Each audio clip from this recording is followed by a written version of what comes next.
आज फिर से हमारे चैनल में आपका स्वागत है।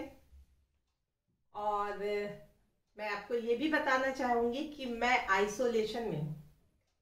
कोरोना पॉजिटिव रिपोर्ट आया था 4 दिन पहले। अब आइसोलेटेड होकर के रहना कितना मुश्किल होता है।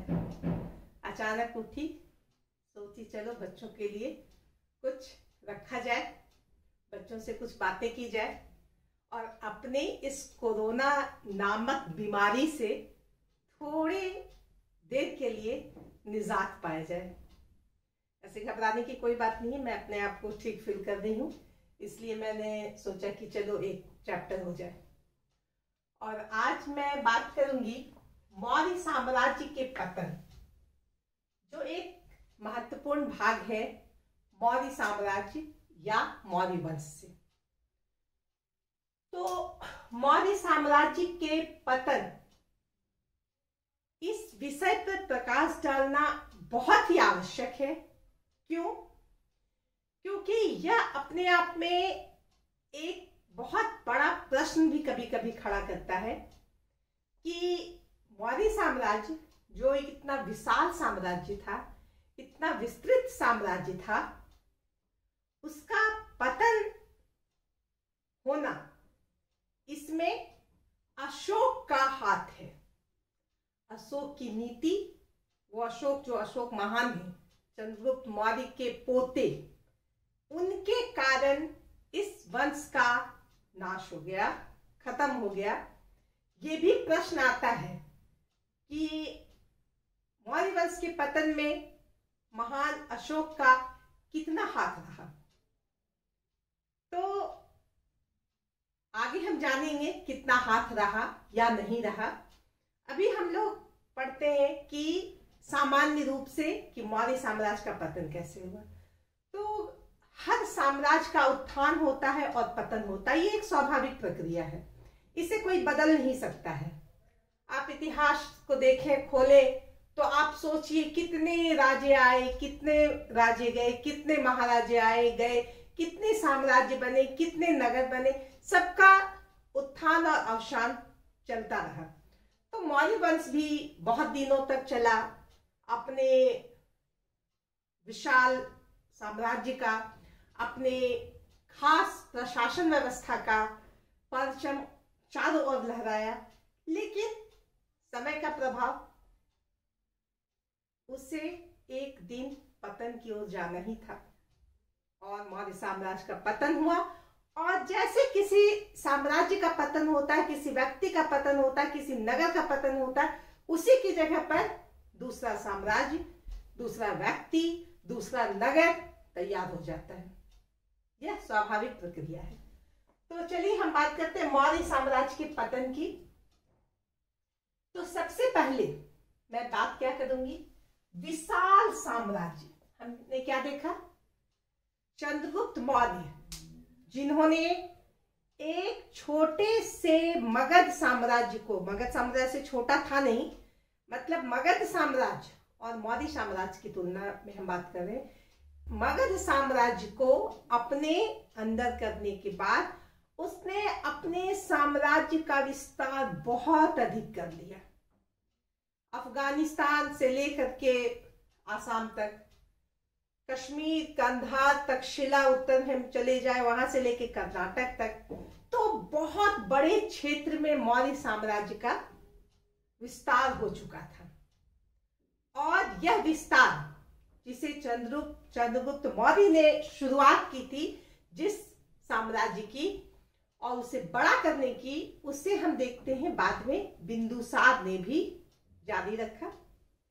इसके बाद अशोक महान, जो एक बहुत ही योग्य शासक हुआ, बहुत ही प्रतिभाशाली, बाहुबल की कोई कमी नहीं थी उनके पास, और उन्होंने अपने साम्राज्य को और बड़ा करने में बहुत बड़ी भूमिका निभाई।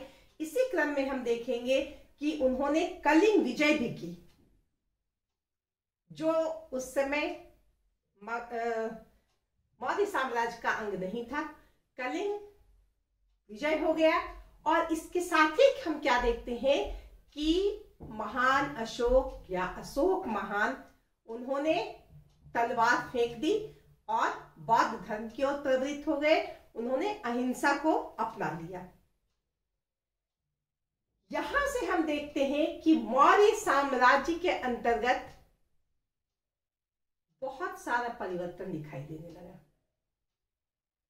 क्योंकि अब अशोक महान, जिन्होंने धर्म को बहुत अधिक महत्व दिया, साम्राज्य में धर्माधिकारियों की नियुक्ति की, चारों तरफ अहिंसा के संदेश फैलाए। कहने का अर्थ यह है कि अशोक ने जितना ध्यान उन्हें अपने साम्राज्य के विस्तार को देना चाहिए या संगठन को देना चाहिए, उतना ध्यान उधर ना देकर के अशोक ने धर्म पर अधिक ध्यान दिया। फलतः क्या हम देखेंगे कि जो एक विशाल साम्राज्य था, एक विशाल साम्राज्य, वह धीरे धीरे कमजोर पड़ने लगा।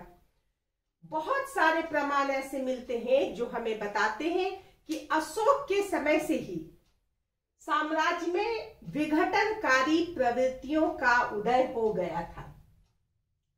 बहुत सारी ऐसी घटनाएं घटने लगी जो यह बताने लगी कि अब वह साम्राज्य उतना विस्तृत और संगठित होकर नहीं रह सकता है।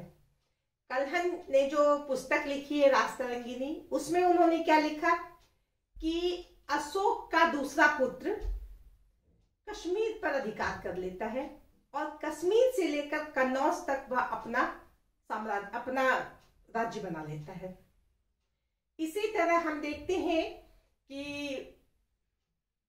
एक पुत्र जो है, उसने भी कुणाल, उसने भी अपना प्रांत जो है, जो जिस प्रांत का वो प्रांतपति था, उसमें अपने आप को स्वतंत्र घोषित कर देता है। मालविकाग्नि मित्र जो एक पुस्तक है, इसमें भी लिखा गया है कि विदर्भ किस तरह मौर्य साम्राज्य से अलग हो गया था। तो ये एक उदाहरण है जो यह बताता है कि जो इतना बड़ा साम्राज्य था, इसमें बहुत सारे प्रांतपति होते थे, इधर प्रांतपति, वो सब मौके की तलाश देख करके सब अपने अपने को स्वतंत्र करने लगे, स्वतंत्र घोषित करने लगे। और यह विशाल साम्राज्य के पास उतनी शक्ति नहीं थी कि वह इन्हें पकड़ के रख सके या इन पर नियंत्रण रख सके। कहने का मतलब यह है कि उस समय यातायात की भी व्यवस्था वैसी नहीं थी, ना जो अभी जो कम्युनिकेशन के जितने साधन है वो नहीं थे। अगर कहीं विद्रोह हुआ है तो वह राजा तक पहुंचते पहुंचते 10 दिन लग जाते थे, उस खबर को पहुंचते पहुंचते, तब तक वहां कुछ और हो गया होता हो। तो ऐसी स्थिति में हम देखते हैं कि यह महान विशाल साम्राज्य, इसके पतन का एक बहुत बड़ा कारण था। अब हम बात करते हैं केंद्रीकृत शासन व्यवस्था। जैसा कि राजतंत्र में होता है कि शासन के केंद्र में राजा ही होता है। राजा के पास ही कार्यकारिणी शक्ति होती है, राजा के पास ही न्यायपालिका की शक्ति होती है। विधायिका, कार्यपालिका, न्यायपालिका, सब कुछ राजा ही होता है। और इस समय कहा जाता है कि मौर्य साम्राज्य के समय इतनी ज्यादा केंद्रीकृत व्यवस्था थी कि उससे जो दूर के क्षेत्र के लोग थे, इन सब इधर के लोग थे, वह इस व्यवस्था से नहीं संतुष्ट हो पा रहे थे।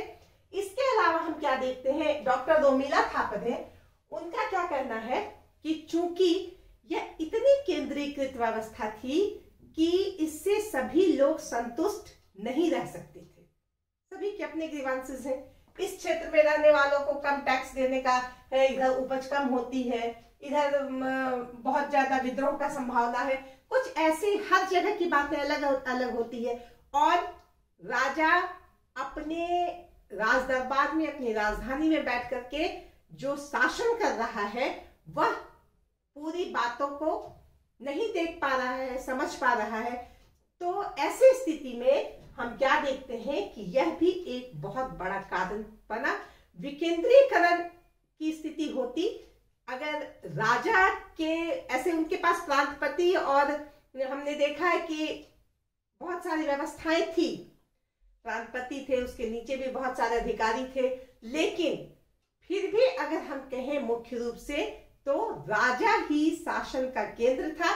सिर्फ राज्य और केंद्र का ही नहीं, राज्य का ही शासन का केंद्र राजा ही होता था। अब हम बात करते हैं अशोक की नीति। जैसा कि मैंने अभी बताया, बहुतों ने कहा है, बहुत लोगों का कहना है, जिसमें एक हेमचंद राय चौधरी हैं, बहुत बड़े इतिहासकार, उनका कहना है कि अशोक ने जो ये अहिंसा की नीति अपनाई, उससे क्या हुआ, सैनिकों में एक अकर्मण्यता सी आ गई। दूसरी तरफ जो दुश्मन देश हैं वो सक्रिय हो उठे। जो यवन आक्रमण हुआ उसका कारण यही था क्योंकि उन लोगों ने देखा कि मौर्य साम्राज्य अब अहिंसक हो गया है, अब वह उग्र नहीं रहा, और इसके कारण बहुत सारी कमियां आ गई राज्य में, जिसके कारण साम्राज्य दुर्बल हो गया। इसीलिए कहा जाता है कि अशोक के मरने के बाद से ही राज्य में विघटनकारी प्रवृत्तियां दिखने लगी, बहुत सारी कमियां दिखने लगी, जो पतन की तरफ मौर्य साम्राज्य को ले जाने के लिए काफी थी। तो हम यह कह सकते हैं कि ऐसी बात भी नहीं थी। अशोक ने अहिंसा को अपनाया था। उन्होंने कहा था जीव हत्या मत करो, किसी को कष्ट मत दो, माता पिता की सेवा करो, उनकी आज्ञा मानो। जो नैतिक बातें थी जो होनी चाहिए उसके बारे में कहा था। अहिंसा नहीं करने का ये मतलब नहीं था कि अगर हमारे राष्ट्र पर संकट आ जाए तो हम उससे लड़ाई ना करें, हम हाथ पैर बांध के बैठे रहे, ऐसा तो उन्होंने नहीं कहा था। लेकिन आलोचक ऐसा कहते हैं कि यह कारण था। तो ये आप सोचने पर डिपेंड करता है कि आप क्या सोचते हैं। अब हम बात करते हैं, प्रांतीय शासक का जनता के साथ सहयोग नहीं था। जैसा कि हमने शासन व्यवस्था में पढ़ा था कि मौर्य शासन में, मौर्य साम्राज्य में केंद्र में राजा हुआ करते थे। राजा ने अपने साम्राज्य को 4 या 5 भागों में बांटा था, और इन भागों में राजकुमार कुमारामत्य के रूप में शासन करते थे, प्रांतपति के रूप में शासन करते थे, या राजा के बहुत ही विशेष व्यक्ति होते थे, बहुत ही उनके अपने होते थे जो इस पद पर रहते थे। तो शुरू में ये प्रांतपति या जो भी राजा के करीबी थे वो जनता के प्रति जिम्मेवार होते थे। लेकिन हम देखते हैं कि धीरे धीरे क्या हुआ कि प्रांतपति भी जो है इनमें भी लोभ लालच जैसी बातें आ गई, और अब ये अपने अंदर जो जनता थी उसका शोषण करने लगे, उनका सहयोग नहीं करने लगे। कहने का अर्थ यह है कि प्रांतपति हो या उसके नीचे के अधिकारी हो या जो भी हो उनके नीचे के सरकार से संबंधित व्यक्ति, उनका और जनता के बीच एक सही सामंजस्य नहीं रहा, जिसके कारण जनता में असंतोष हुआ। जब जनता में असंतोष होता है तो क्या होता है? विद्रोह, उस प्रांतपति के प्रति विद्रोह होता है तो क्या होता है? विद्रोह होता है तो बहुत अधिक बर्बादी होती है, धन जन की हानि होती है। तो धन जन की अगर हानि हो रही है तो वो हानि कहाँ हो रही है? राज्य की हानि हो रही है। तो यह अपने आप में एक बहुत बुरी स्थिति आ गई थी कि वो स्थिति नहीं रही जो चंद्रगुप्त के समय में, बिंदुसार के समय में थी, अशोक के समय में भी थी, लेकिन अशोक के पुत्रों के समय से ही ये सब शुरू हो गया कि उस क्षेत्र में, अपने क्षेत्र में अपनी जनता को संतुष्ट नहीं रखना। जनता उनके प्रति विद्रोह कर देती थी और इसका परिणाम मौर्य साम्राज्य को भुगतना पड़ा। अब हम बात करते हैं सैनिक अकर्मण्यता। रोमिला थापर है, डॉक्टर रोमिला थापर एक बहुत बड़ी इतिहासकार हैं जिन्होंने भारतीय इतिहास को बहुत गहन अध्ययन किया, बहुत शोध किया है और उन्होंने अपने विचार बहुत सारे मुद्दों पर, बहुत सारे विषयों पर दिए हैं। यहां पर उनका कहना क्या है कि सैनिक जो है वो अकर्मण्य हो गए थे, वो आलसी हो गए थे, उनके पास कोई काम नहीं रहा था, फलतः साम्राज्य कमजोर होने लगा, आपराधिक प्रवृत्तियां बढ़ने लगी और चूंकि ऐसी ऐसी नीति थी जो धर्म से संबंधित थी और उस धर्म को पालन करने में उन आपराधिक प्रवृत्तियों को संरक्षण मिल जाता था।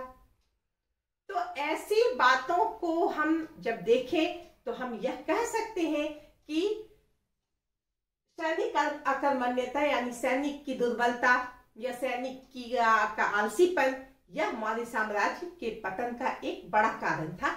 लेकिन ये बात भी पूरी तरह से सही नहीं कही जा सकती। हाँ, ये बात है कि थोड़ी अकर्मण्यता तो आ ही गई थी, क्योंकि वो वाला चीज तो था नहीं, चलो आज वहां जीतना है, चलो आज अफगानिस्तान जीतना है, चलो आज कन्नौज जीतना है, वो वाली बात तो थी नहीं।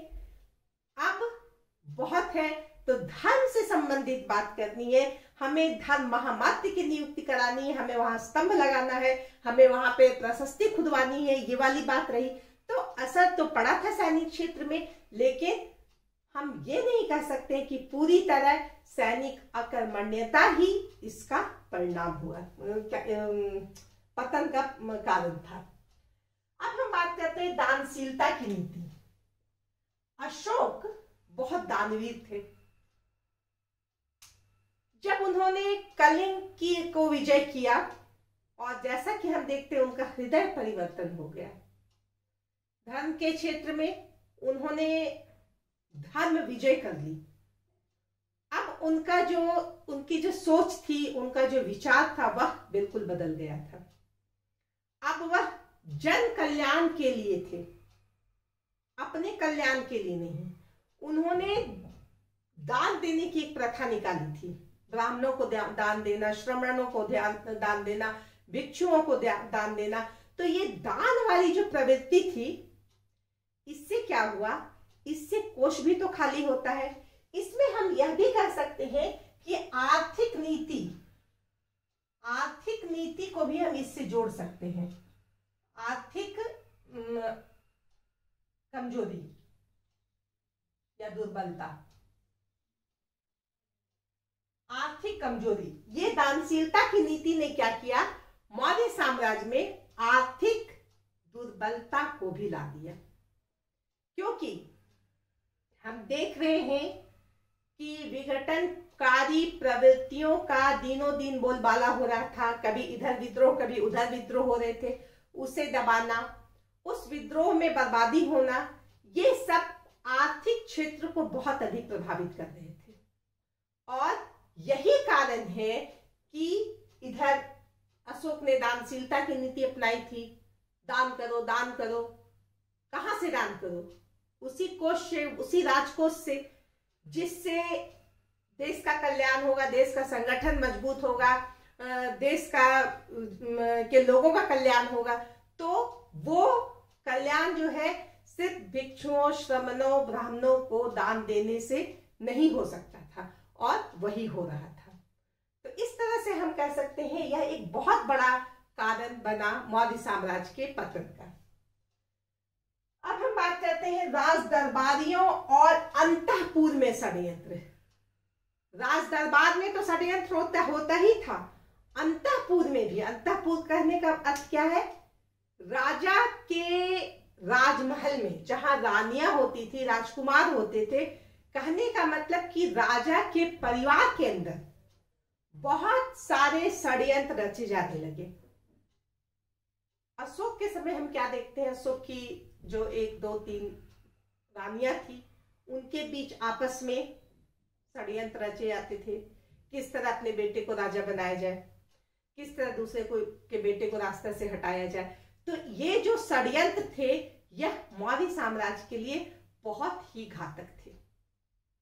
इसके अलावा क्या है कि राज दरबार में भी जो बड़े बड़े अधिकारी पद पे थे, सचिव पद पे थे, सेनापति पद पे थे, इनमें भी ऐसी भावनाएं आ गई थी जो उनकी महत्वाकांक्षा को बता रही थी। हो सकता है वह यह देख रही थी कि मौर्य साम्राज्य अब निर्बल हो रहा है, कमजोर हो रहा है, तो हमें कैसे हावी होना चाहिए। इसका कारण यह था, इसका परिणाम यह हुआ कि राज दरबार में भी षड्यंत्र होने लगे। मालविकाग्नि मित्र जो पुस्तक है उससे भी यह पता चलता है कि किस तरह मौर्य साम्राज्य में दो भाग हो गए थे। एक भाग सेनापति के साथ था और दूसरा भाग सचिव के साथ था, वहां राज दरबार के सचिव के साथ था। तो इस तरह से हम देखते हैं कि राज दरबारियों में और अंतःपुर में जो इतने षड्यंत्र हो रहे थे, उस स्थिति में मौर्य साम्राज्य को बने रह पाना बहुत ही मुश्किल था। इसी में जो सेनापति थे बृहदत्त, ये थे पुष्यमित्र शुंग, और अंतिम राजा बृहदत्त थे, ये हम लोग जानेंगे, आगे इसकी चर्चा करेंगे। तो इस तरह से हम देखते हैं कि राज दरबारियों के षड्यंत्र एक बहुत बड़े कारण थे। अब हम बात करते हैं ब्राह्मणों का विरोध। यह एक बहुत बड़ी बात थी। लोग यह भी कहते हैं, जिस तरह लोगों ने कहा है कि अशोक की नीति मौर्य साम्राज्य के पतन का कारण बनी, उसी तरह लोग यह भी कहते हैं कि ब्राह्मणों के प्रति जो मौर्यों ने उपेक्षा की नीति अपनाई थी या उन्हें जो दरकिनार किया गया था, यह बहुत बड़ा कारण था मौर्य साम्राज्य के पतन का। कैसे? सबसे पहले तो हम यह देखते हैं कि ब्राह्मणों ने मौर्य साम्राज्य को शूद्र जाति से संबंधित किया था और शुरू से ही मौर्य साम्राज्य या मौर्य राजाओं के प्रति उनके मन में वो बात नहीं थी जो होनी चाहिए, वो श्रद्धा, वो विश्वास, वो समर्पण नहीं था जो होना चाहिए था, क्योंकि उनके मन में था कि ये तो शूद्र हैं, हम इनके कानून पे क्यों चले। और उसके बाद हम क्या देखते हैं कि अशोक महान ने धर्म महामात्रों की नियुक्ति की, बौद्ध धर्म को बहुत ज्यादा प्रश्रय दिया, बौद्ध धर्म से संबंधित बहुत काम किए, बौद्धों के कल्याण के लिए बहुत काम किए, और ब्राह्मणों के लिए उन्होंने कुछ भी नहीं किया। इससे ब्राह्मण जो थे वो संगठित हो गए, उत्तेजित हो गए, उग्र हो गए, और यह एक बहुत बड़ा कारण बना मौर्य साम्राज्य के पतन का।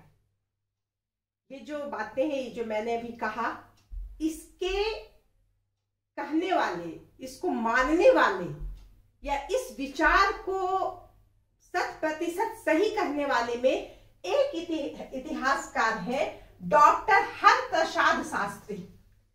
डॉक्टर हरप्रसाद शास्त्री का कहना है कि चूंकि मौर्यों ने ब्राह्मणों को दरकिनार किया था, उसे महत्व नहीं दिया था, इसलिए ब्राह्मणों ने मिलकर मौर्य साम्राज्य को हिला दिया और उसे गिरा दिया। लेकिन यहां पर भी इसका काट उपस्थित है। वो क्या है? कहा जाता है कि चंद्रगुप्त से लेकर अशोक तक, अशोक के बाद तक के राजाओं ने ब्राह्मणों को बहुत सम्मान दिया था। अशोक ने बहुत सारे शिलालेखों में भी ये कहा गया है, अशोक ने लिखवाया था कि ब्राह्मणों की सेवा करो या ब्राह्मणों का सम्मान करो, ये चीज तो उन्होंने लिखवाया था। इसके अलावा हम देखते हैं कि कहीं भी ऐसा कुछ नहीं मिला है जहां पे हमें ऐसा प्रतीत होता है कि ब्राह्मणों के साथ मौर्य साम्राज्य ने कोई अन्याय किया था। ऐसी बात भी नहीं है।